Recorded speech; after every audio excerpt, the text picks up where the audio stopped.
masuk pasal 3 ayat 14 sampai 19. Di situ kalimatnya kita akan baca sekali lagi ya, karena tadi belum ya, buka ya. Kita baca sekali lagi dengan suara yang keras. 1, 2, 3. Wayomer Adonai Elohim El Hanakas Ki Ashita Zod Arur Ata Mikol Habehema Umikol Hayat Hasyade Al Gehonka Telek Viapar Tokal Kol Yeme Haika. Oke. Terjemahannya sekali lagi di situ. Dan Tuhan Allah berkata kepada ular, karena engkau Dia yang diikuti dari semua binatang dan dari semua hewan ternak. Pada menurutmu engkau akan berjalan dan engkau akan bertumbuh semua masa. Oke. Sepanjang hidupmu. Benar ya? Yeme Haika. Ini adalah perkataan Allah kepada ular yang di dalam narasi itu dia menjadi figur yang menggoda Adam dan Hawa. Dan kemarin kita pelajari ketika Hawa menyampaikan permasalahannya, dia mengatakan, oh bukan, pertama kali yang ditanya siapa? Di manakah engkau? Adam. Adam menjawab, Hawa yang kau tempatkan. Apa? Dialah yang memberikan kepadaku. Wah, dia menyalahkan Hawa. Padahal Hawa diberikan Allah untuk menjadi apa? Esyer Kenegdo. Ya, Esyer Kenegdo, penolong yang sepadan. Tetapi Adam menyalahkan, bayangkan. Adam menyalahkan Allah dengan mengatakan wanita yang kau tempatkan ini. Wah, seolah-olah dia menyalahkan Allah yang sudah menempatkan wanita itu di sisinya. Padahal tujuan awalnya baik. Kemudian ketika Hawa ditanya oleh Allah, apa jawaban Hawa? Dia mengatakan ular. Ya, ular yang bersalah, kira-kira begitu ya. Nah, lalu kemudian apa yang dikatakan ular di dalam ayat yang ke-13? Dia diam saja ya. Nah, dia nggak menyalahkan siapa-siapa. Apa maksudnya? Kenapa kok sampai di sini saja diskusinya? Kok sampai pada perkataan Hawa yang menyalahkan ular, lalu kemudian ularnya tidak memberikan pembelaan apa-apa. Ular itu telah menipu aku dan aku makan, lalu aku makan, begitu ya. Nah, kemudian langsung Tuhan berkata kepada ular itu, karena engkau melakukan ini, ya berarti ular tidak perlu pembelaan apapun ya, bukan berarti dia lebih baik dari manusia, tetapi karena memang dia adalah pendusta itu. Dia tidak perlu mengklarifikasi apa-apa. Dia adalah pendusta itu. Nah, coba perhatikan di ayat yang ke-14 ini. Ini adalah konsekuensi atau tindakan Allah atas semua yang terlibat di dalam kejatuhan manusia. Yang pertama, Allah memberikan hukuman, menariknya itu kepada ular. Perhatikan, menariknya kepada ular ya. Karena engkau melakukan ini, engkau adalah dia yang dikutuk. Ya, Ki Ashita Zod melakukan ini. Arur. Ya. Perhatikan di sini kata arur. Arur itu adalah kal pasif partisip. Arur. Engkau adalah yang dikutuk. Kira-kira begitu ya, karena ini partisip menjelaskan menjadi kata benda, ya, menjadi kata benda. Engkau terkutuk, engkau adalah pribadi yang terkutuk, engkau adalah dia yang terkutuk. Nah, itu dia. Nah, dari semua binatang dan dari semua hewan padang, berarti siapa yang dikutuk? Iblis atau ular ini? Ular, ya. Ular yang dikutuk. Nah, kemudian apa isinya? Pada perutmu engkau akan berjalan dan engkau akan makan debu sepanjang masa hidupmu. Nah, menarik ya, kutukan kepada ular yang menjadi representasi iblis tadi, dia dikutuk berjalan di atas perutmu, berjalan dengan perut, lalu makan tanah, makan debu sepanjang hidup. Apakah literal sekarang ular itu makan debu? Apakah kalau saudara lihat ular itu sekarang makan debu? Apa maknanya makan debu? Saudara sudah baca diktatnya? Kalau saudara sudah baca diktat pasti bisa menjawab. Belum ya? Oke. Apa maknanya makan debu? Kalau saudara perhatikan di sana. Atau apa maknanya berjalan pada perut?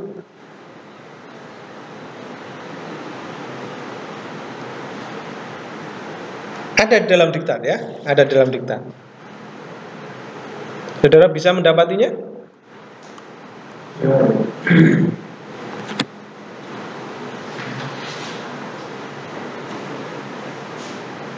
Perhatikan di situ. Tidak ada?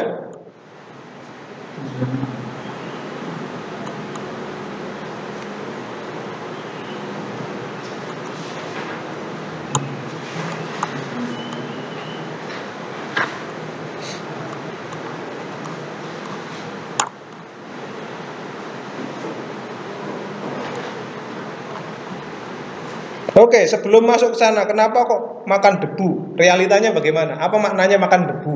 Apa maknanya berjalan di atas perutnya? Nah, pertama yang mau kita pikirkan adalah mengapa ular? Mengapa ular? Mengapa bukan iblis? Tapi disebut ular di situ. Sekali lagi di dalam kitab Kejadian kita belum mendapati penggunaan kata iblis di sana ya, tetapi kita tahu bahwa iblis itu hadir di dalam bentuk atau rupa ular ya, di dalam bentuk atau rupa ular ya, sebagai representasi adanya hikmat di luar Allah kemarin ya. Hikmat di luar Allah itu siapa? Dalam konteks kitab Kejadian, satu-satunya hikmat di luar Allah, dia adalah hikmat yang bertentangan dengan Allah. Siapa yang bertentangan dengan Allah? Iblis. Cara kerjanya, strateginya semua menunjukkan iblis. Dan kitab-kitab lain menyebut ular yang dimaksud di dalam Kejadian ini adalah iblis. Nah, sekarang perhatikan ular dikutuk. Nah, ini membuktikan ular dikutuk berjalan dengan perut tujuannya adalah memberi pelajaran bagi manusia bahwa dosa itu membawa penghukuman bagi siapa saja, termasuk ular yang dipakai oleh iblis pada saat itu. Atau ular yang apakah dia kerasukan iblis atau apakah dia itu iblis mengambil rupa ular, saya nggak tahu. Tetapi yang jelas pada saat itu yang dijelaskan adalah ular. Nah, ular dikutuk berjalan dengan perut, ular dikutuk makan debu. Apa maksudnya itu?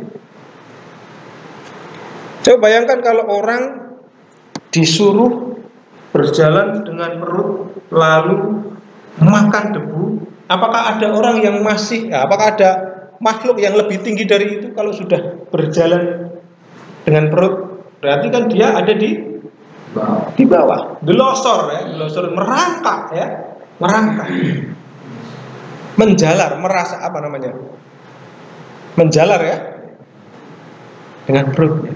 Makan debu otomatis dia karena di bawah, maka dia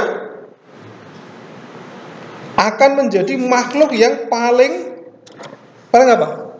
udah makanannya debu, sudah apa namanya? Sudah berjalan dengan perut, apa maknanya? Dia adalah makhluk atau pribadi yang sebenarnya sedang direndahkan. Ini dia. Dia adalah pribadi yang sedang direndahkan. Jadi itu. Mungkin saudara bisa tambahkan dalam diktat saudara. Dia adalah pribadi yang betul-betul direndahkan. Nah, ini ada tamu. Good morning. Good morning, Pastor. Boker Tov. Boker Tov. Good to see you again. What are you studying? We study Genesis chapter 3. Right now we have finished verse 14. Oh, you're a very important spot. Yeah, right. What more verse? In this matter we study what Genesis chapter 1 until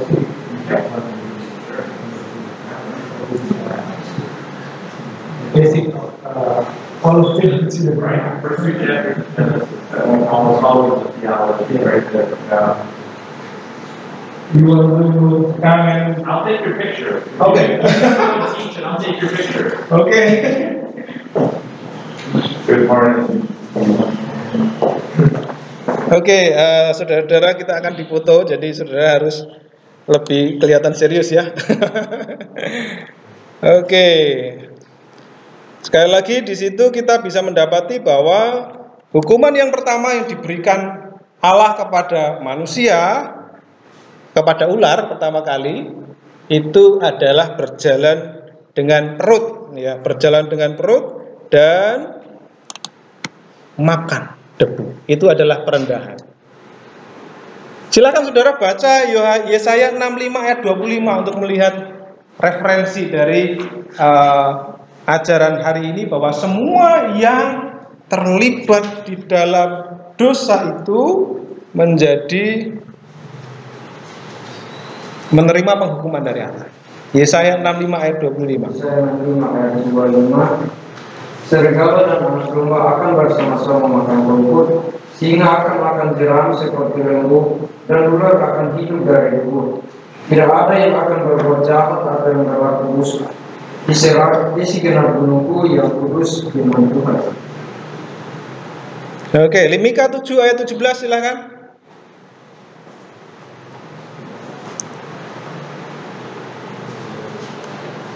Mika 7 ayat 17. Mika 17.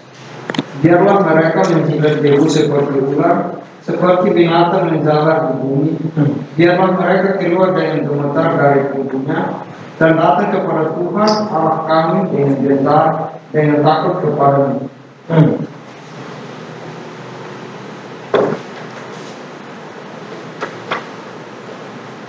Jadi apa tadi?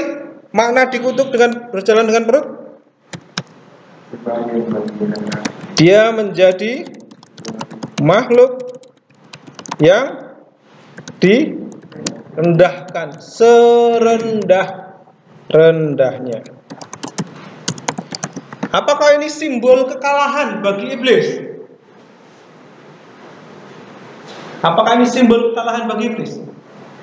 Menurut saudara? Ya, iblis sudah dari dulu kalah, dikalahkan, direndahkan serendah-rendahnya. Tapi dia masih terus berusaha untuk menggoda manusia.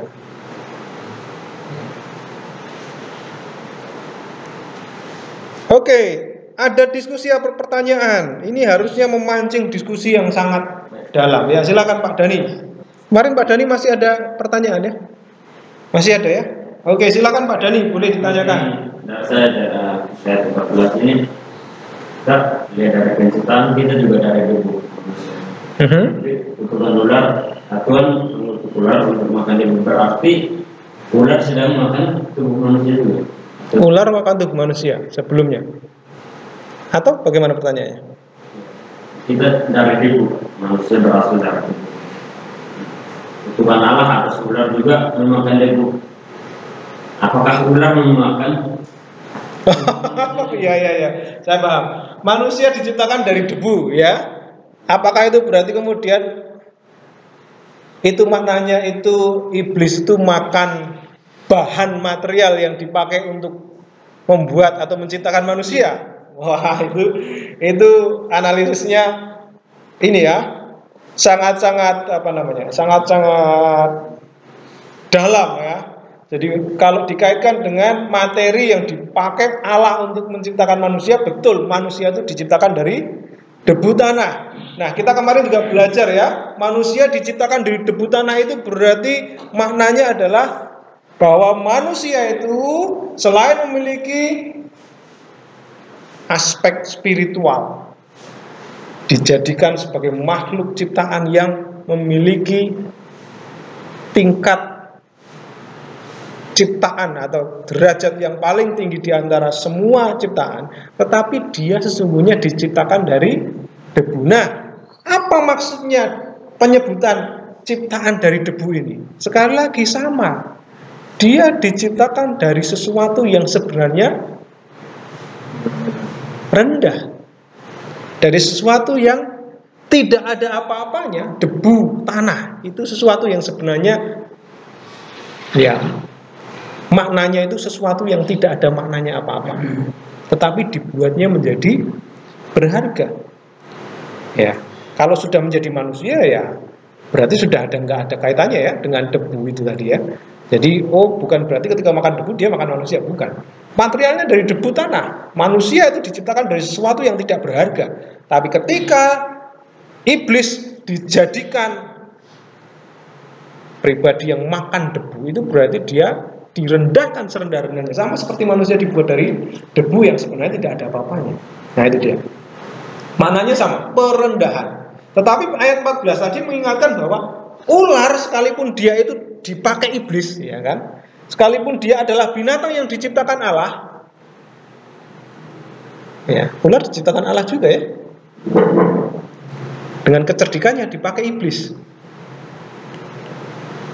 Sekalipun dia hanya dipakai iblis, tapi lihat, hanya dipakai iblis pun mendapatkan kutukan, hukuman. Artinya siapapun yang terlibat di dalam dosa itu akan mendapatkan penghukuman bagi siapapun. Itu dia. Oke, ada lagi pertanyaan? Silahkan, ayat 14.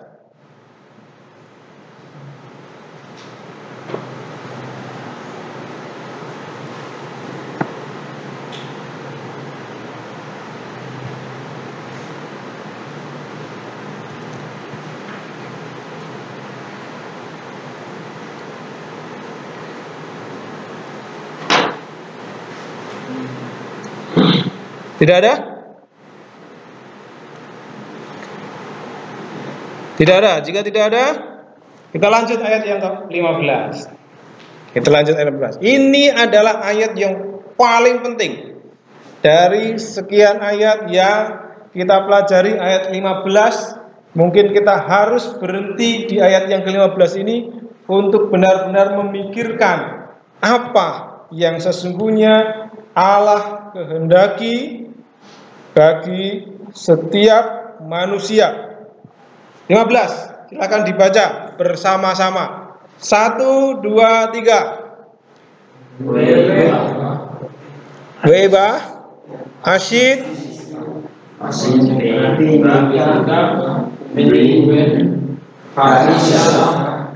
Ubain,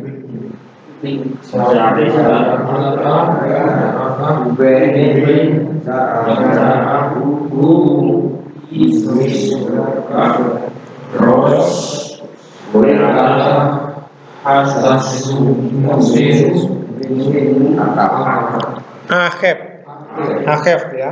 Oke, saudara masih ngeja. Ulang lagi, dieja lagi lalu kita baca lebih cepat.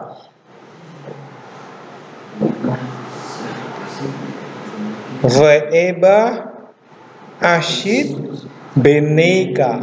Ya, ini ada sewa ya, setelah seriot dibaca Beneka.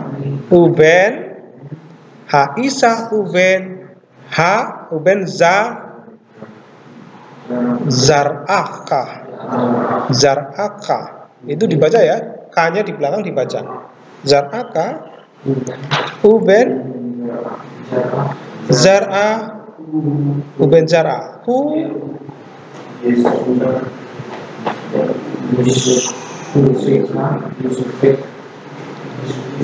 Yesu VK ya, Yesu VK Roos Ve'ata Tesuf Venu.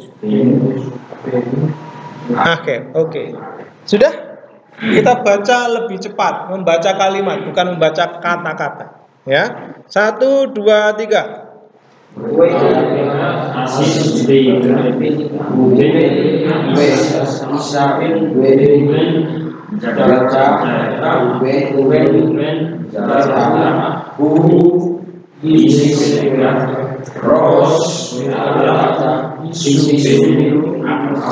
Oke, sekali lagi kita baca lebih cepat.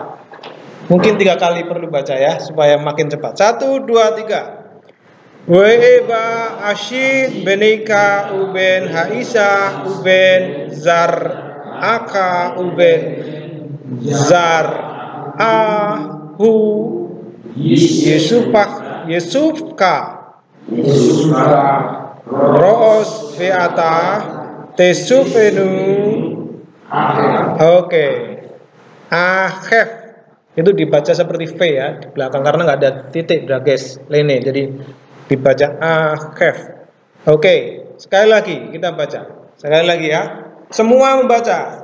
Kalau tidak baca saya nanti suruh baca sendiri dengan keras. 1, 2, 3. Ve'eba Ashid Beneka Uben Haisa Uben Zar'aka Uben Zar'ahu Roos Ve'ata Oke. Nah, ayat 15 ya. Dan aku akan menempatkan permusuhan antara engkau dan antara wanita, dan antara keturunanmu dan keturunannya.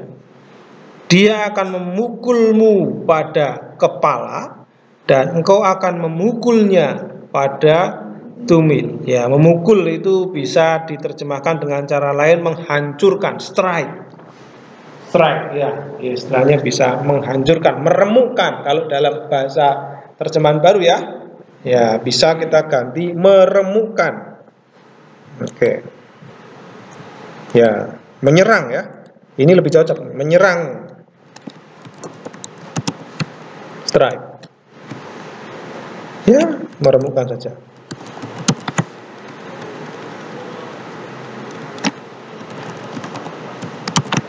Oke, jadi saya mencantumkan beberapa komentar di sini dari Peter. Tuhan menempatkan suatu rencana baru, yaitu apa? Injil Allah mengenai penebusan. Dan puncak permusuhan adalah Yesus Kristus yang mengalahkan iblis di atas kayu salib. Lalu Henry, ayat ini memiliki makna janji yang penuh anugerah tentang Kristus sebagai sang penebus manusia yang telah jatuh. Kemudian Jeski mengatakan ini adalah rencana baru tentang kasih setia Allah, yaitu segala sesuatu yang agung dan mulia. Dan saat itu sebagian belum jelas. Mengapa belum jelas, saudara-saudara? Saat ditulis itu sebagian belum jelas. Apa yang belum jelas? Ya? Penebusan. Apa itu? Penebusan. Kenapa belum jelas? Pada saat itu belum jelas. Apanya yang belum jelas?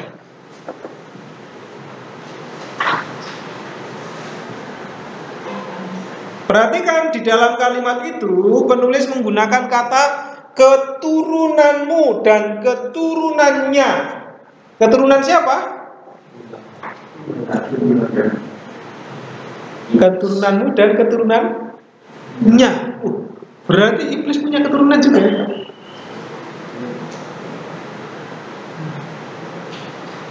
Keturunanmu dan keturunannya.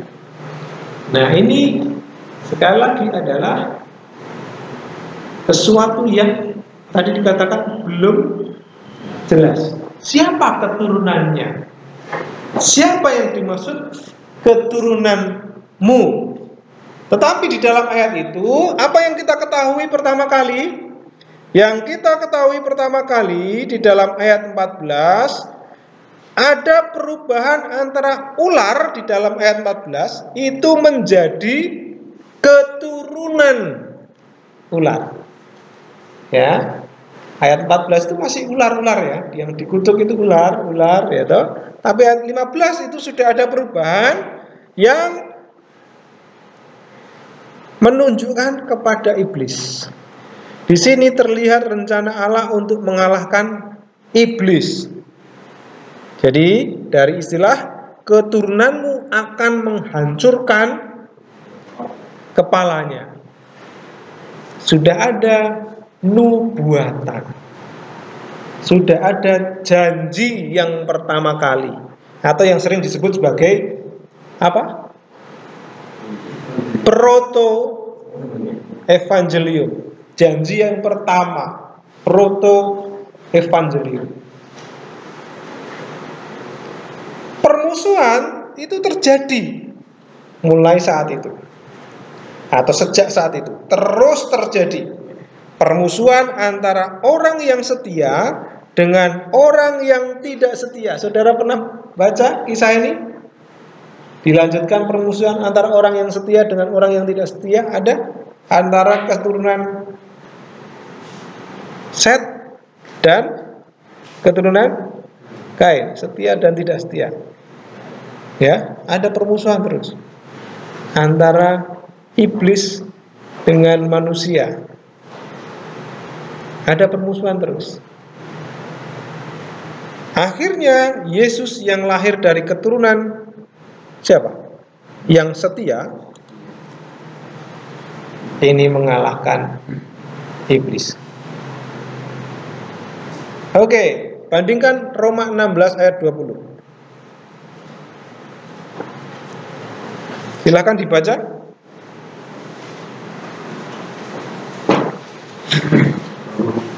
Roma pasal 16 ayat 20. Semoga Allah sumber damai sejahtera segera akan menghidupkan iblis di bawah kakimu. Kasih karunia Yesus Tuhan kita menyertai kami.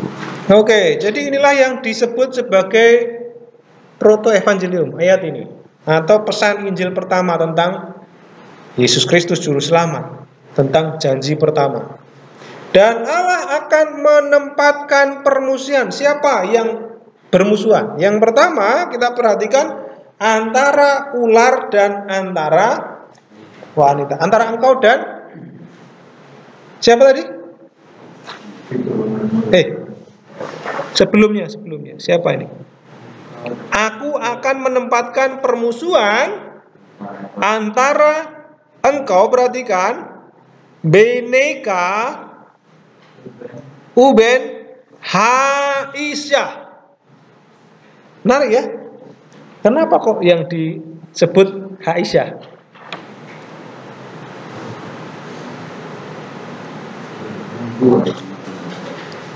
Kenapa?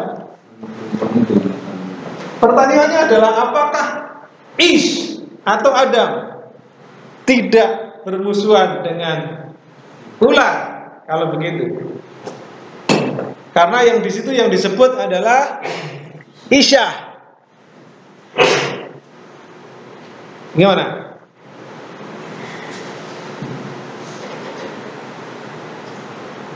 Apakah Adam tidak disebut sebagai bagian yang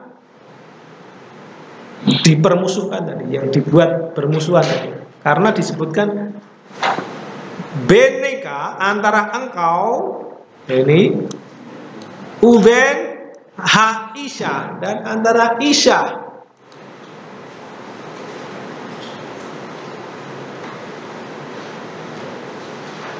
Silakan Pak Yono, menurut Pak Yono, apakah hanya perempuan saja yang bermusuhan dengan iblis, dengan ular?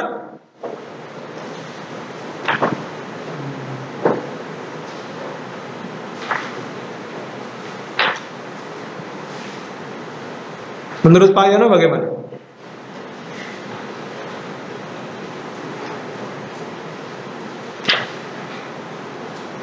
Pak Pati, apakah hanya perempuan saja? Pak Yono masih diam, 1000 bahasa. Pak Pati, menurut Pak Pati bagaimana? Apakah perempuan saja yang bermusuhan dengan ular?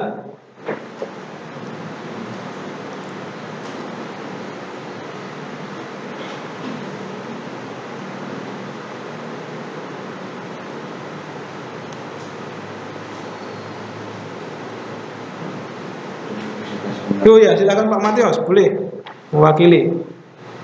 Kita belajar di awal-awal dari satu kata saja, kata Isa itu sudah mewakili dua orang, antara laki-laki dan perempuan, karena kata Isa itu diambil dari kata Isa, itu laki-laki. Jadi di situ keturunan itu bukan hanya pada sang perempuan, tapi dari laki-laki, karena perempuan itu, karena Isa itu diambil dari Isa. Oke, karena Isa diambil dari Is, maka tentu saja bukan hanya perempuan yang dikutuk, tetapi laki-laki juga, karena sama-sama ada Isnya masih ya. Oke, makasih Pak Matius. Ada tanggapan ya? Silakan yang lain menanggapi. Apakah hanya perempuan saja yang mendapatkan permusuhan? Apa? Silakan Pak Dani. Mungkin Adam juga mendapat hukuman, namun yang ditekankan hanya perempuan yang namanya disebut karena dari awal perempuan yang berbincang dengan ular itu, sehingga ular Tuhan memusuhkan dengan ular karena perempuan yang sering, dan dari awal kejatuhan itu berasal dari perempuan itu.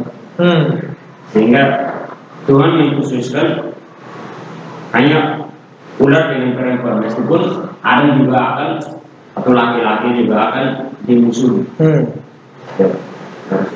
Oke, karena perempuan yang memiliki kontribusi lebih besar terhadap kejatuhan itu, maka yang menjadi musuh utama adalah wanita, perempuan. Gitu ya, itu pendapatnya Pak Dani. Oke, yang lain. Kenapa hanya Isa di situ? Bukan antara engkau dan antara Is, BH Isa, antara laki-laki dan perempuan.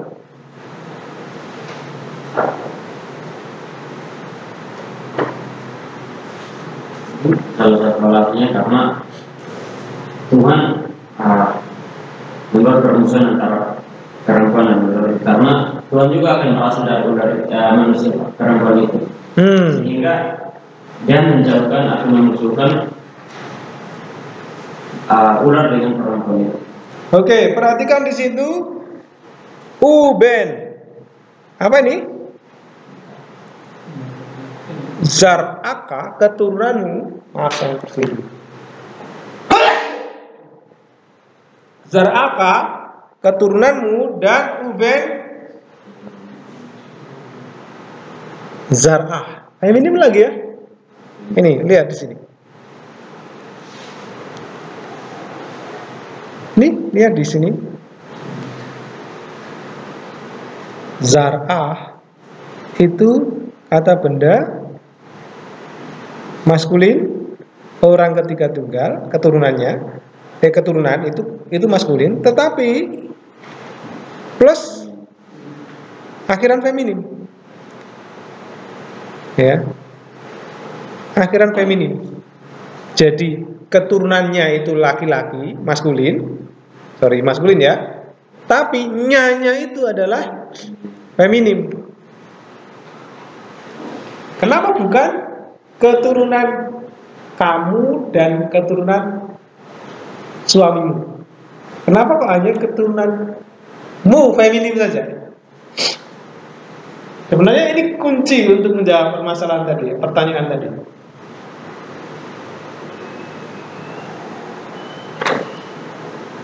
Tadi antara kamu dan wanita, betul ya? Lalu ini maskulin ya, ini Inggris ya, Inggris. Ada keturunanmu, Inggris juga ya. Lalu di sini keturunan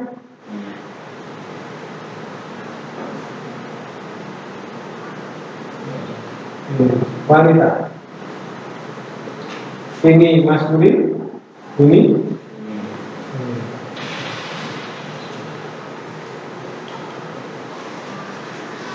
siapa yang dimaksud di sini?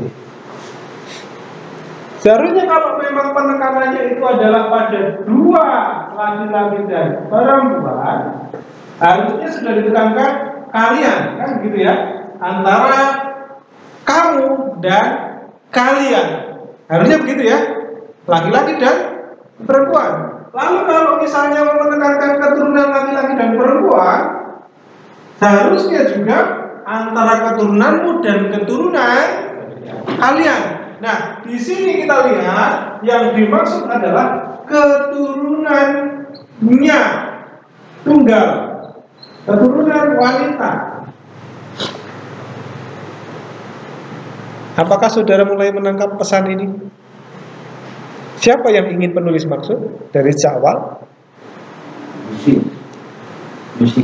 Ya, yang ingin dimaksud Yesus, yang dimaksudkan penulis di situ adalah permusuhan antara iblis dengan siapa? Iblis dengan Yesus. Apakah begitu? Mesias?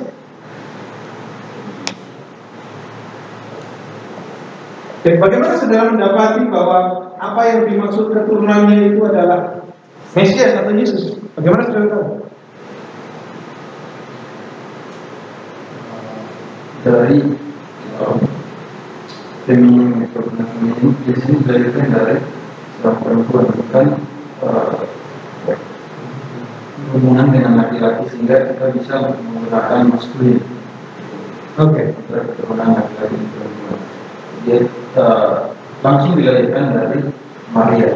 Oke, satu-satunya yang lahir dari keturunan wanita. Siapa? Yesus Kristus.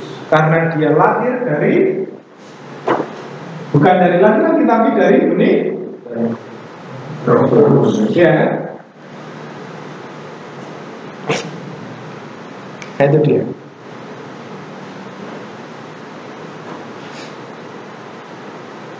Oke. Kita lihat ya. Di mana itu? Di dalam Injil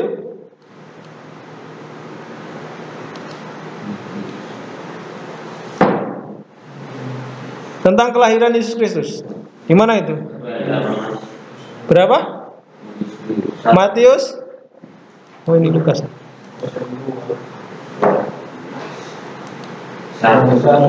Satu. Oke. Dimulai dari silsilah Yesus ya. Lihat di situ, perhatikan. Yakub memperanakan Yusuf. Disebutkan siapa? Suami Maria. Yang lain disebutkan siapa? Eliud memperanakan Eleazar. Bapaknya ini yang disebut. Eleazar memperanakan Matan. Matan memperanakan Yakub. Sebelumnya itu bapaknya semua itu. Ya kan? Lihat, semuanya itu bapaknya. Yang disebut adalah pihak laki-laki. Perhatikan di situ. Isai, ini menarik ini. Isai memperanakkan Raja Daud. Siapa Isai? Apakah disebutkan? Rut. Nah, ini. Rut disebutkan orang Moab. Bayangkan. Tapi yang disebut siapa? Boas. Penebusnya Rut. Ya, Goelnya Rut. Ya, Goelnya Rut. Nah, semuanya disebutkan memperanakkan itu laki-laki. Perhatikan, bukan berarti laki-laki melahirkan, bukan ya. Tapi yang disebutkan memperanakkan itu bapaknya laki-laki. Tapi perhatikan sampai ayat yang ke-16, Yakub memperanakkan Yusuf, suami Maria yang melahirkan Yesus. Benar ya? Oke, lalu perhatikan di situ ayat yang keberapa mengenai. Nah ini, perhatikan. Pada waktu Maria ibunya bertunangan dengan Yusuf, ternyata ia mengandung apa? Ia mengandung dari Roh Kudus. Ya, exousia ex pneumatos hagiu. Benar ya? Karena yang ingin ditekankan di dalam ayat tadi, adalah nubuatan mengenai Yesus Kristus. Jadi apakah Injil itu sudah ada di dalam Perjanjian Lama? Kalau ditanya Injil ada nggak dalam Perjanjian Lama? Ada nggak? Injil ada nggak dalam Perjanjian Lama? Ada. Karena arti Injil itu sendiri apa? Kabar baik. Arti Injil itu adalah kabar baik. Nggak semua kabar baik itu adalah Injil, saudara. Tapi apa ini? Hati-hati ya.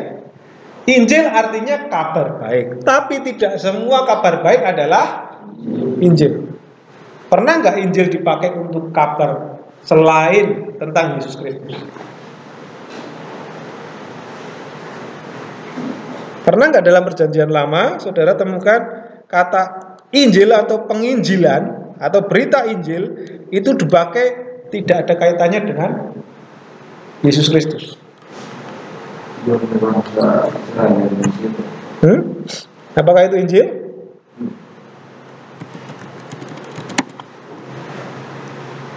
Oke, perhatikan di sini.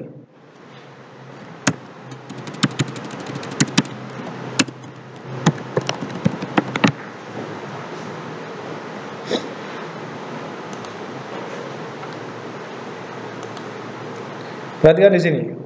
1 Raja-Raja pasal 1 ayat 42. Silakan dibaca di sini. Setelah dia berbicara, datanglah Yonatan anak Imam Abiatar. Lalu Adonia berkata, masuklah, sebab engkau seorang kesatria dan tentulah engkau membawa kabar baik. Oke, tentulah engkau membawa kabar baik. Lihat di dalam terjemahan, apakah ada di dalam terjemahan Septuaginta, kita lihat ya. Apakah itu juga menggunakan kata Injil? Kita lihat ya.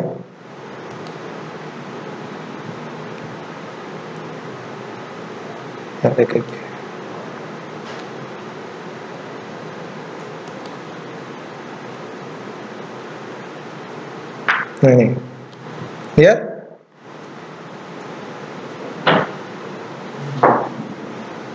Apakah ini tentang Yesus Kristus?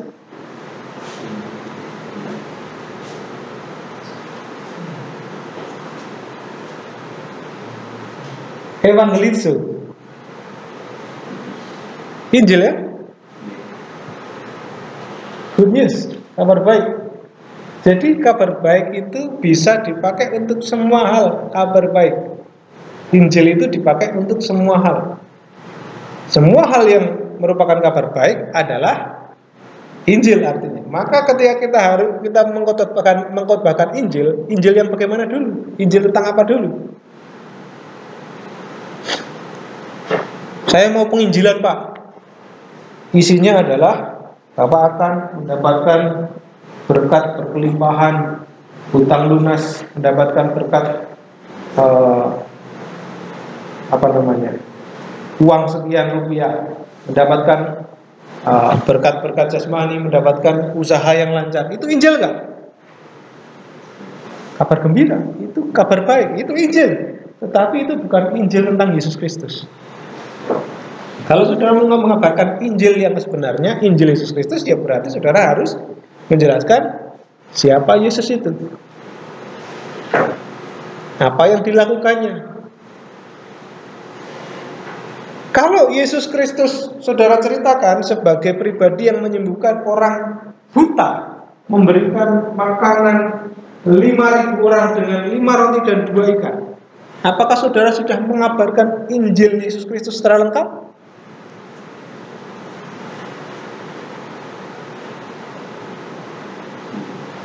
Halo?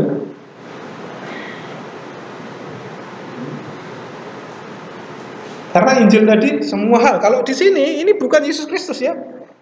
Perhatikan di sini. Tentulah engkau membawa kabar baik. Apakah ini yang dimaksud membawa kabar baik tentang Yesus Kristus? Tidak, ini membawa kabar baik tentang berita kemenangan dari perang. Kabar baiknya itu mereka menang atas peperangan. Nah, ini dia. Ini juga sama.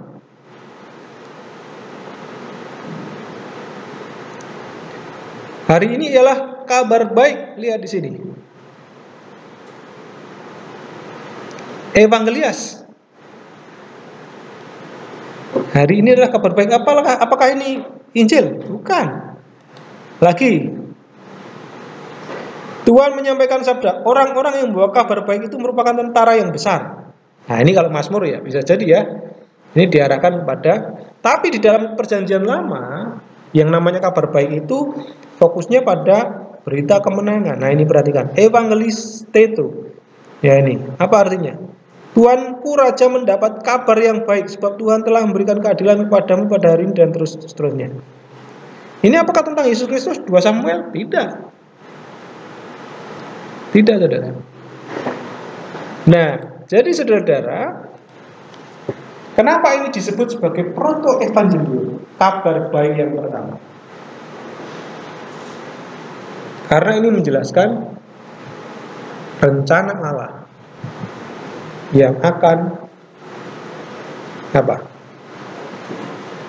mengatasi kejatuhan manusia dalam dosa dengan memberikan satu juru selamat yang akan dilahirkan melalui keturunan wanita. Sekarang kita bisa melihat ayat ini sudah digenapi. Siapa yang dimaksud dengan keturunan wanita itu? Kenapa disebutkan hanya wanita saja? Karena fokusnya adalah keturunan wanita tadi. Bukan berarti berarti Adam tidak berdosa, bukan. Adam tidak menjadi musuh iblis, tidak. Semuanya adalah musuh, bermusuhan. Kalau tadi mungkin waktu berbicara di bawah pohon pengetahuan baik dan jahat, itu mereka menganggap bahwa iblis itu adalah teman diskusi, teman ngobrol.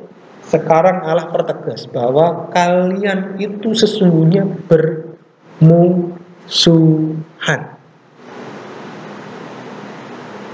Tetapi di ayat yang ke-15 fokusnya bukan lagi siapa saja yang bermusuhan, tetapi Yesus yang akan menjadi pribadi yang mengalahkan si musuh tadi.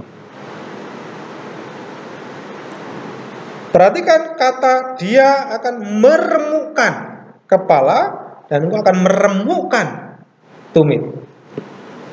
Apakah ini literal? Apakah Yesus itu kemudian kerjaannya di bumi itu hanya memukul-mukul kepalanya ular?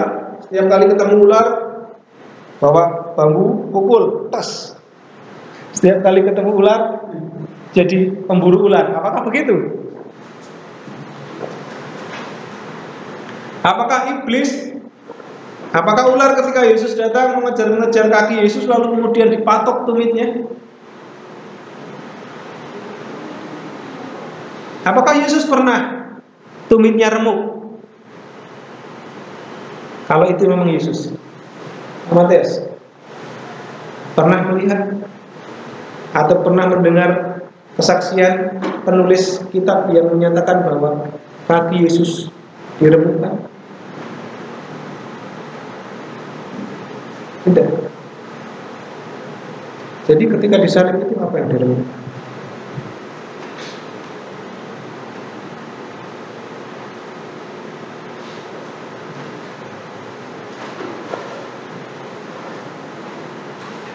Kaki Yesus jelas remuk di atas kayu salib.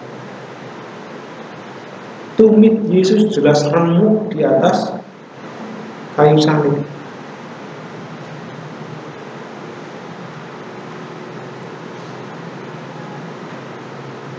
Tetapi Yesus mengalahkan iblis di atas kayu salib. Ini yang dimaksudkan di Yohanes 3, Kejadian 3. Kapan itu terjadi? Apakah sudah terjadi? Sudah. Di mana? Di atas kayu salib.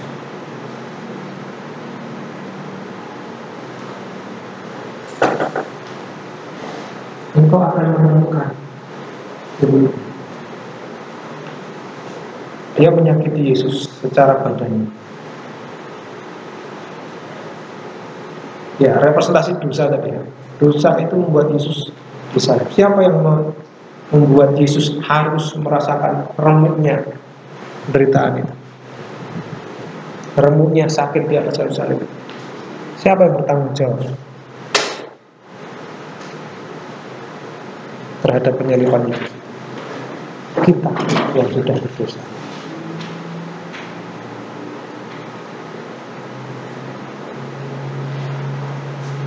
Ini dia. Jeske mengatakan sebagian itu belum jelas. Pada saat itu ditulis, siapa yang dimaksud keturunannya itu belum jelas. Tetapi kita sekarang sudah bisa melihat bahwa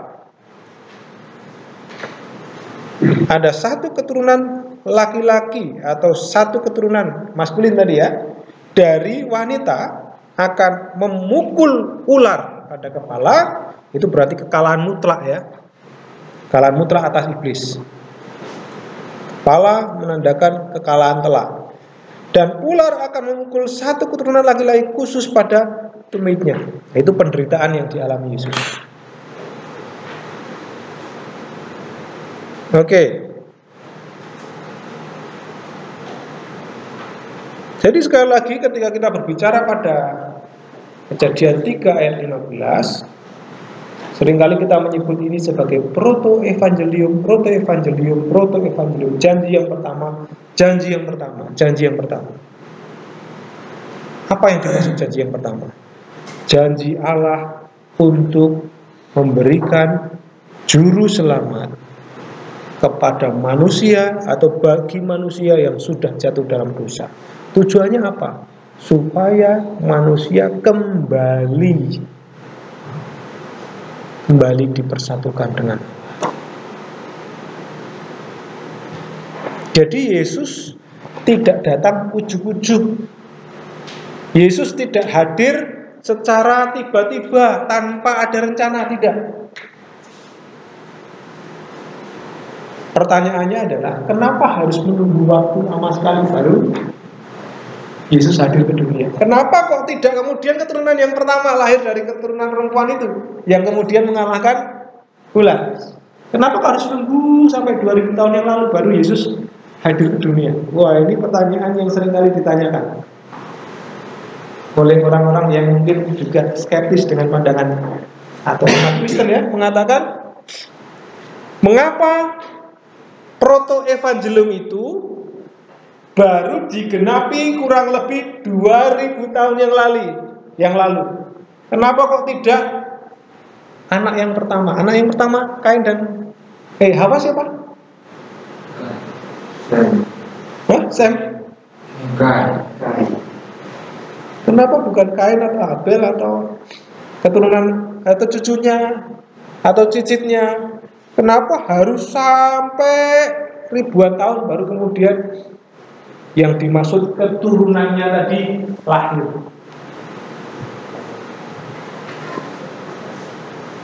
Mungkin saudara tahu jawabannya sehingga tadi tidak ada pertanyaan yang muncul.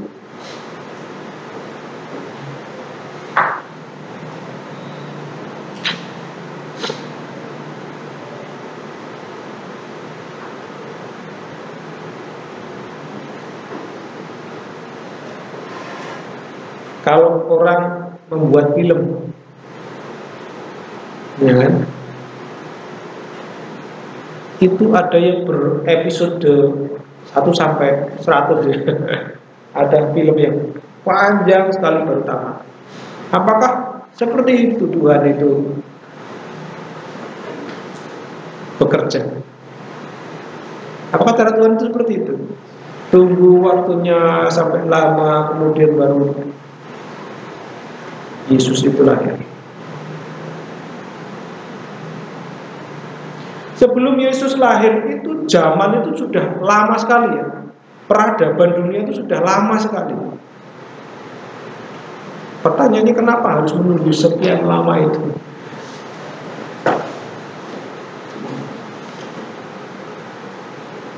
Galatia 4 ayat 4 itu mengatakan apa?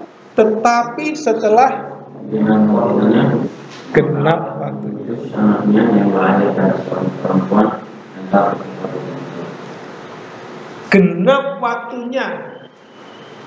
Kalau bayi lahir itu waktunya genap itu berapa lama? 9 bulan. Kenapa harus nunggu 9 bulan?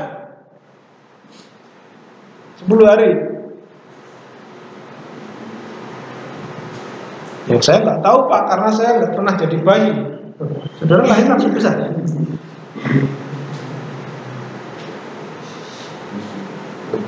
Iya, berproses apa?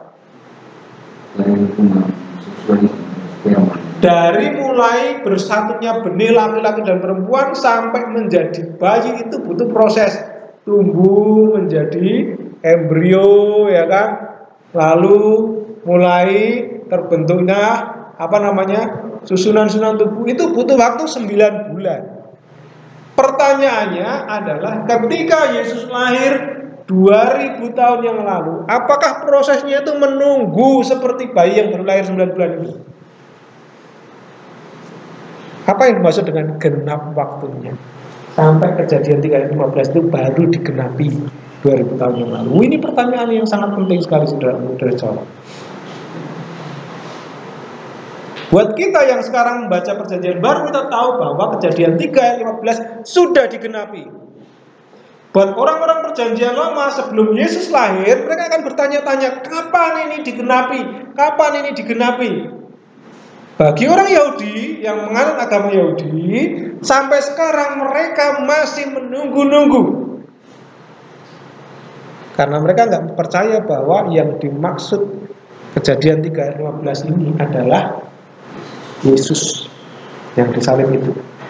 Karena salib itu adalah simbol kekalahan. Bagi orang Yahudi nggak mungkin Mesias disalibkan. Bagi mereka Mesias yang dimaksud itu adalah seorang presiden yang akan menjadi pemimpin bangsa. Oke, sekali lagi kembali ke pertanyaan. Mengapa butuh waktu selama itu untuk menggenapi proto evangelium?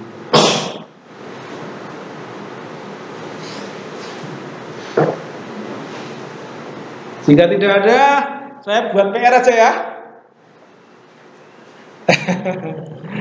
Buat PR supaya saudara nonton YouTube saya. Wah, supaya nanti banyak viewernya ya.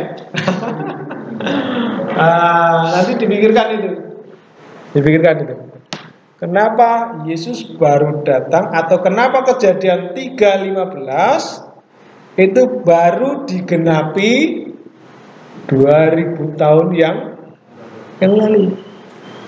Jangan pikir saudara 2000 tahun yang lalu itu baru 2000 dunia permulaan, bukan. Itu dunia sudah berlalu. Meskipun kita itu hitungan Masehinya itu dihitung sejak Yesus lahir, bukan berarti dunia itu baru ada sejak tahun Masehi, tahun pertama Masehi, bukan. Sebelum itu tuh sudah, dunia itu sudah berlangsung lama. Peradaban manusia sudah berlangsung sangat lama. Dan Alkitab mencatat perjalanan salah satu bangsa ya, yang disebut sebagai umat pilihan Allah. Umat pilihan dicatat perjalanannya dari mulai kitab Keluaran, Kejadian ya, mulai kitab Kejadian sampai kitab Maleakhi, dicatat itu perjalanan umat Allah. Pertanyaannya, kenapa kok tidak di antara itu? Kenapa kok bukan pada zaman Abraham Yesus lahir? Kenapa kok bukan pada zaman Daud Yesus lahir? Kan ada banyak janji dari keturunan Daud kan? Kenapa kok tidak lahir dari keturunan Raja Salomo? Bahkan tidak lahir pada masa-masa setelah mereka kembali dari pembuangan. Kenapa harus menunggu? Bahkan sampai tidak ada nubuatan lagi selama berapa tahun? 400 tahun ya, masa diam. Sebelum ada kitab Perjanjian Baru ditulis. Oke, Pak Matius. Oh, Pak Takbir mau menjawab pertanyaannya. Berbicara kenapa Kristus baru datang ini di 2000 tahun. Kenapa lagi Yesus tidak menghancurkan manusia dan menciptakan manusia baru? Di saat ketentuan manusia ke dalam dosa itu, kenapa Tuhan tidak menghancurkan manusia itu dan menciptakan manusia baru supaya tidak ada dosa itu? Bisa saja ya, Tuhan bertindak menciptakan manusia baru. Udahlah, daripada nanti bikin manusia atau lahir keturunan-keturunan yang masih berdosa, lebih baik dua ini di restart. Mumpung belum ada kerusakan lebih parah, ya kan, di reset. Nah, ini pertanyaan yang menarik. Kenapa kok harus ada sebuah nubuatan seperti itu? Ya, dengan kemahakuasaannya bisa saja Allah itu langsung, karena kamu berdosa maka kamu akan ku matikan, akan ku reset. Pertanyaannya adalah, ketika di reset lagi, ada nggak kemungkinan manusia jatuh lagi dengan cara yang sama? Atau Adam dan Hawa di reset, dimatikan, diganti Pak Matius lahir sebagai manusia kedua, Adam kedua, dan Bu Martina, Matius dan Martina, supaya Is dan Isa. Apakah ketika berjumpa dengan pohon pengetahuan baik yang jahat, lalu kemudian iblis menggoda, apakah saudara yakin bahwa manusia kedua itu tidak akan jatuh dalam dosa?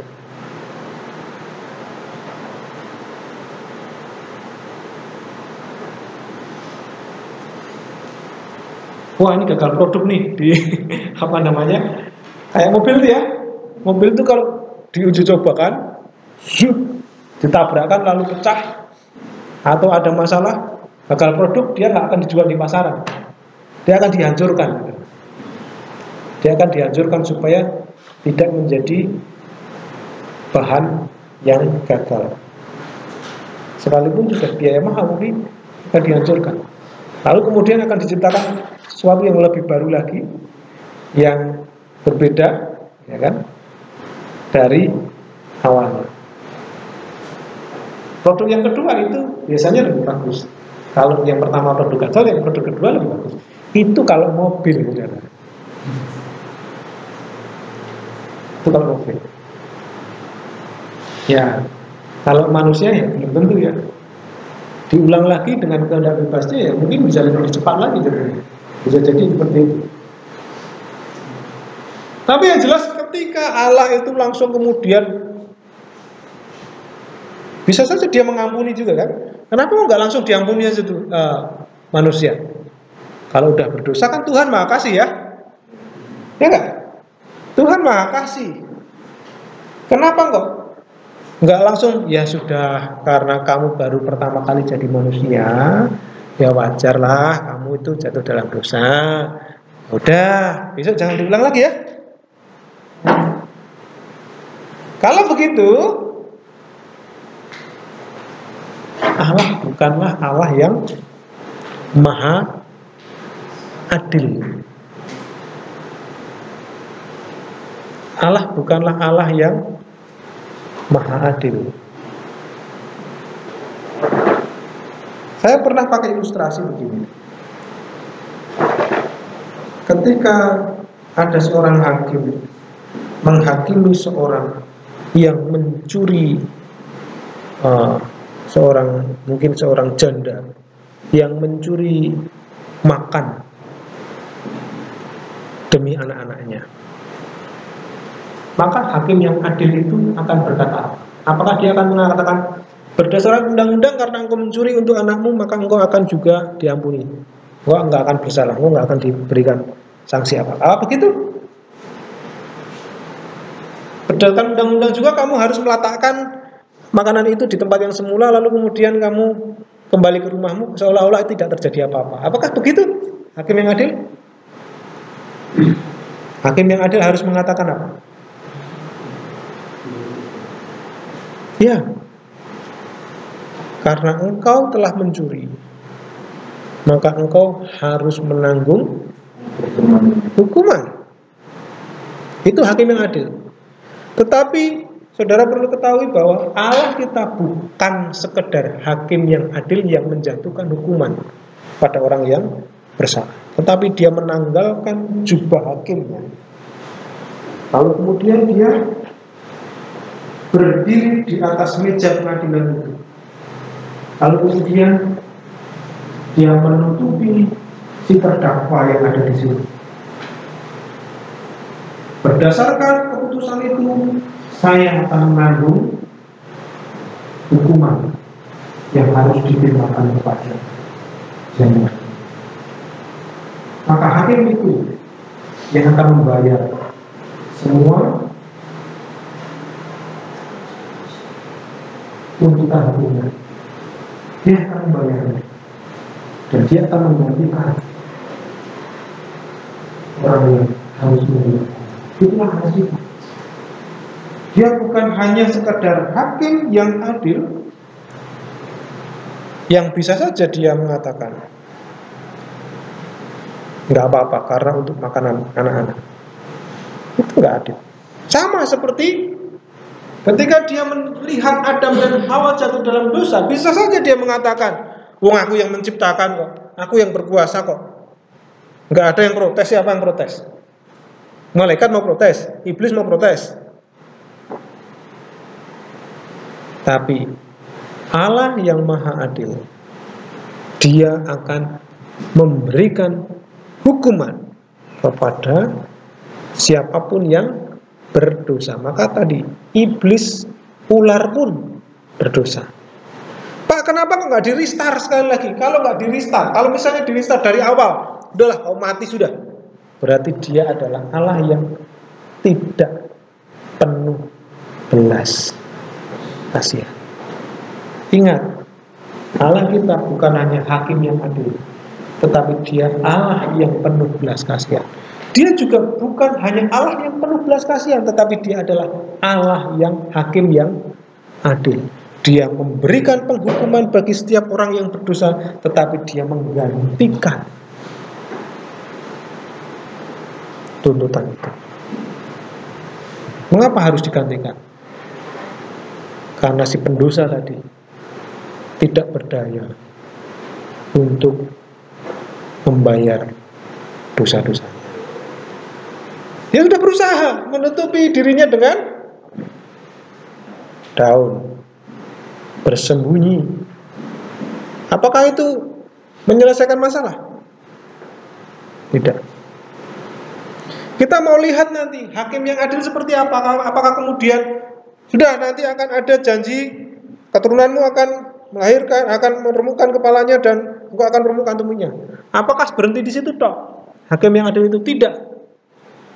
Dia akan memberikan konsekuensi dosa yang menyatakan dosa sekaligus menyatakan belas kasihan. Nanti kita akan lihat betapa luar biasanya Allah itu menghukum manusia dengan dua tujuan. Satu, untuk menyatakan dosa, untuk mengingatkan kita tentang dosa.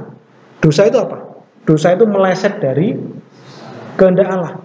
Untuk mengingatkan kita itu sebenarnya meleset loh dari kehendak Allah, tapi sekaligus untuk menyatakan Injilnya, menyatakan karyanya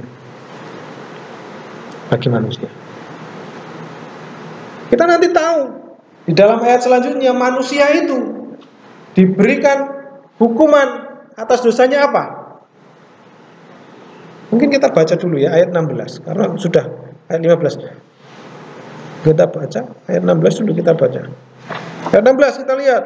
Kepada wanita itu Al-Haisha Amar, dia berkata, Harba Erba. Lihat di situ. Harba Erba Isbonek.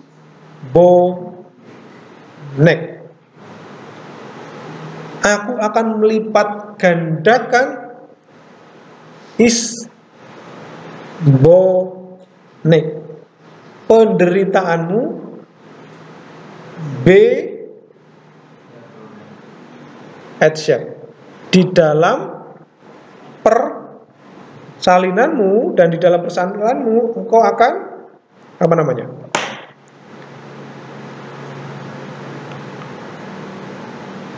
Sakit ya. Di dalam kesakitan engkau akan melahirkan. Ya ini. Dan di dalam persalinanmu dalam kesakitan. Nah ini kira-kira. Dan dalam persalinanmu dengan kesakitan engkau akan melahirkan anak-anak.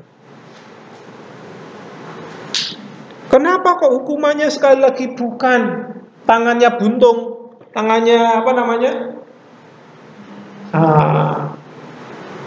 Tangannya apa sih?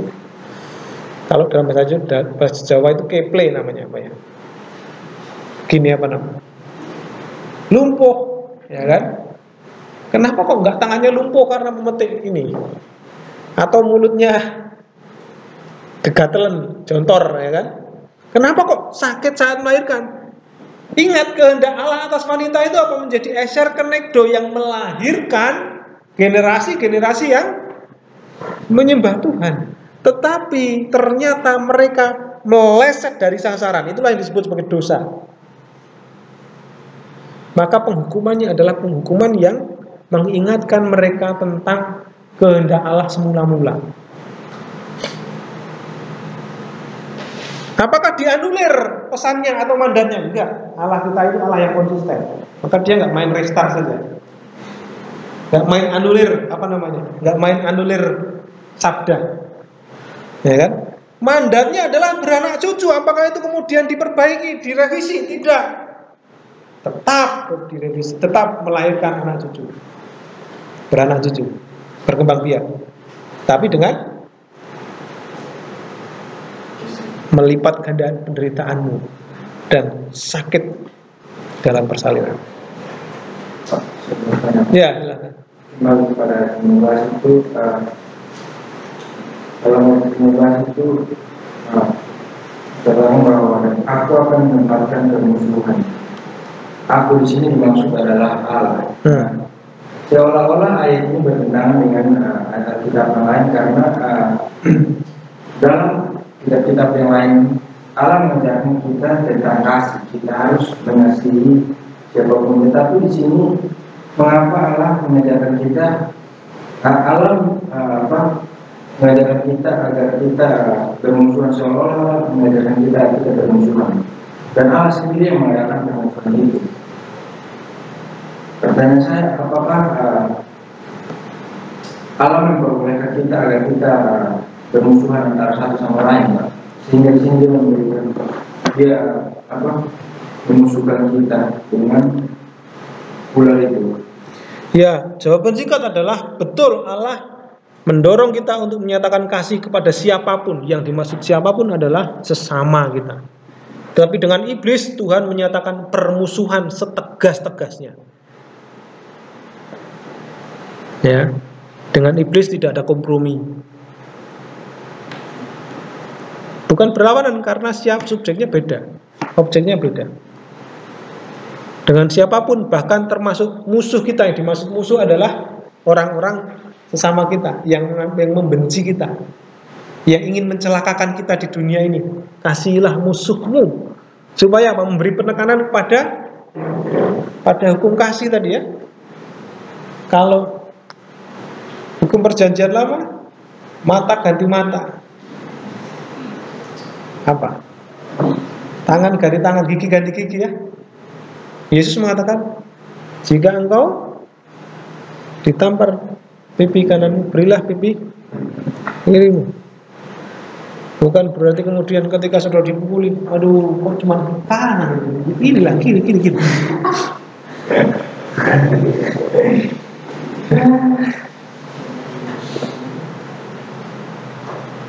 Itu saudara, etika yang lebih dalam. Itu bidang yang lain ya. Nanti kita akan masuk ke masalah yang lain. Tapi sekali lagi ya, ayat 15 ini penekanannya adalah permusuhan yang ditetapkan Allah antara iblis dengan manusia ya. Iblis dengan manusia itu jelas-jelas itu menunjukkan permusuhan. Maka kita disebut bermusuhan dengan iblis, dunia dan daging. Ya, iblis, dunia dan daging. Siapa iblis itu? Ya, ini sejak dari kejadian ini jelas dia adalah figur yang terus memberikan penyesatan kepada kita, yang membuat kita ragu tentang firman-Nya. Itu iblis. Dunia, hal-hal yang di sekitar kita yang membuat kita itu sekarang mulai berpikir untuk meninggalkan Tuhan, ya kan?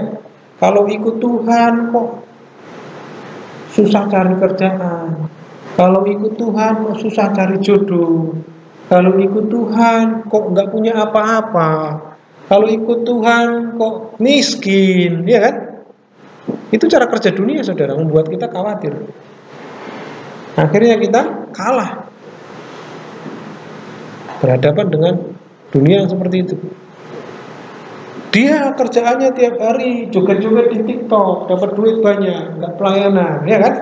Punya follower banyak, ya kan? Kita sekalinya joget saja di acara perkawinan. Hai, joget-joget ya.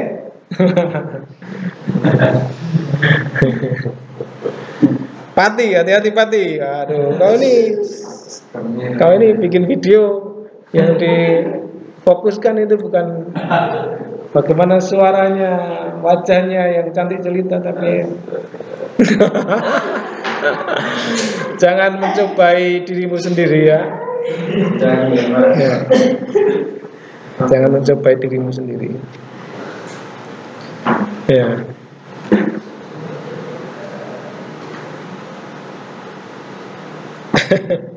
Ini pengalaman baru. Oke. Jadi gitu Pak Yono ya. Ini jelas berbeda karena permusuhan manusia adalah permusuhan dengan iblis ya, bukan berarti bertentangan dengan perintah Yesus Kristus. Oke, kembali ke ayat yang ke-16. Sekali lagi di situ kita lihat Tuhan menetapkan hukuman, mendapatkan akibat dari dosanya perempuan itu. Bagi perempuan apa? Dia menerima penderitaan saat melahirkan. Jadi mengatakan perempuan itu mendapatkan akibat langsung dari apa yang diperbuat. Konsekuensi dosanya ialah penderitaan bersalin sepanjang masa. Di satu sisi itu mengingatkan dia tentang kehendak Allah dalam awal penciptaan, yaitu apa? untuk melahirkan generasi-generasi yang menyembah Tuhan, tapi meleset dari sasaran. Akhirnya diperingatkan, diberikan konsekuensi seperti itu. Bayangkan, Tuhan memberikan penghukuman sekaligus mengingatkan kita tentang kehendaknya. Itu kan luar biasa. Tapi berikutnya, perhatikan di situ, engkau akan birahi, tetapi dia akan memerintah atasmu. Apa maksudnya birahi? Ini bukan nafsu yang kemudian hanya ada dalam diri wanita saja. Bukan, tetapi ini adalah ketundukan atas laki-laki. Ini akan mengingatkan kembali kedudukan laki-laki atas wanita. Mengapa? Karena dosa yang dilakukan oleh wanita pada saat itu ketika dia sudah mengambil peran melebihi laki-laki. Maka menarik di situ, konsekuensi dosanya adalah engkau akan birahi kepada suamimu. Ya. Dan dia akan memerintah atasmu. Oh Pak, berarti apakah wanita itu pasti akan merasa bergairah kalau lihat wanita laki-laki? Seperti itu. Bukan itu maksud saya. Saya kemarin agak kaget ketika mendengar khotbah juga mengenai tafsiran apa? Engkau akan menjadi satu daging. Wah, itu adalah hubungan seksual yang Bapak Ibu Saudara sudah ketahui gimana caranya. Itu saya kaget sekali. Bukan itu maknanya saudara ya. Penekanannya adalah keterbukaan dan komitmen untuk mandiri membentuk satu keluarga baru dengan cara yang terbuka dan diberkati Allah. Ya, tidak ada sesuatu yang ditutupi. Itu penekanannya, bukan hanya masalah seksual saja itu ya. Bukan harus ditafsirkan sebagai hubungan seksual. Satu daging bertemunya alat kelamin wanita dan alat kelamin laki-laki lalu disebut satu daging. Bukan saudara, bukan. Hati-hati ketika menafsir ya, hati-hati. Jadi itu adalah maknanya adalah keterbukaan dan komitmen untuk bersama-sama dalam sebuah pernikahan. Oke. Kesatuan, ininya kesatuan ya. Kesatuan. Oke. Lanjut lagi. Pak Henry mengatakan ada dua hal yang diterima perempuan sebagai konsekuensi dosa, yaitu apa? Perempuan itu direndahkan dan perempuan itu dilarang untuk memerintah. Ya, ini dalam penerapannya, Pak, berarti saya kalau misalnya disuruh cuci piring saya nggak mau, Pak. Pak, berarti kalau saya diperintah istri saya untuk ambil galon saya nggak mau, Pak. Istri nggak boleh perintah laki-laki ya, hati-hati. Pak, kerjalah Pak, butuh makan ini anak-anak. Istri nggak boleh perintah laki-laki. Kejadian 3:16. Kamu nanti akan sakit saat melahirkan. Dan kamu akan apa? Birahi. Dan laki-laki itu yang harus memerintah, bukan kamu yang memerintah saya. Apakah seperti itu maksudnya, saudara-saudara? Kalau istri saudara itu sampai meminta atau memerintah saudara untuk bekerja, itu berarti sudah keterlaluan. Saudara sebenarnya sedang tidak mengambil peran atas laki-laki. Nggak harus diperintah tuh, harusnya sudah itu dia. Angkat galon untuk minum, kalau sampai istri saudara memerintah itu berarti saudara sudah tidak menjalankan peran sebagai laki-laki. Istri saya kadang-kadang kalau saya tidak sempat ambil galon, ya dia ambil galon sendiri. Tapi saya bantu juga tanpa harus diperintah. Bukan itu juga, ya. Bukan itu maksudnya saudara. Tapi sekali lagi peran wanita dan pria itu berbeda ya. Nah, ini dulu ada pendapat dari kakak senior saudara. yang menyoroti ada keadilan Tuhan di sana. Allah memberikan konsekuensi atas dosa, tapi ada kasih Allah juga. Ada birahi wanita. Ternyata kok ini dilihat sebagai birahi. Maksudnya apa itu?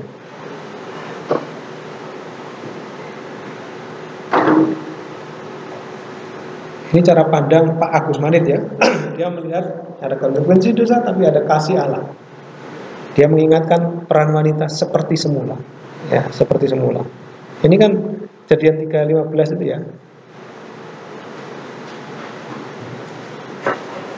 Hukuman Allah atas perempuan menderita saat melahirkan. Ini terkait dengan berkat pasal 1 ayat 28 tadi ya, saya jelaskan ya. Dan anak cucu, kemudian birahi itu dalam beberapa penggunaan itu dipakai 3 kali, pasal 4 ayat 7 dan juga Kidung Agung 7 ayat 10, artinya ingin menguasai.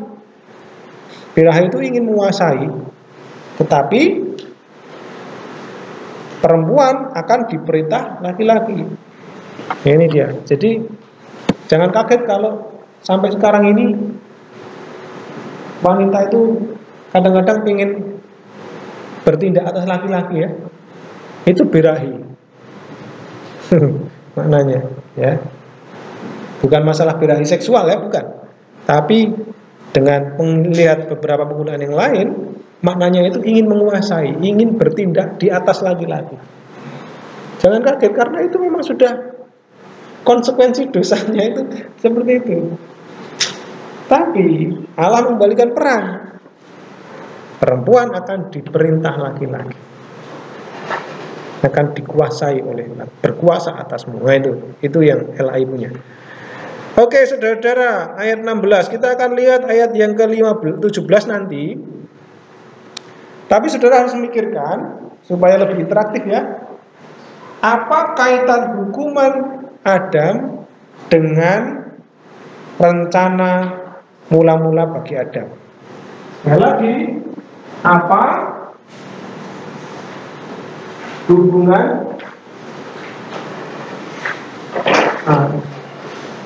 konsekuensi dosa bagi Adam dengan rencana Allah mula-mula bagi Adam?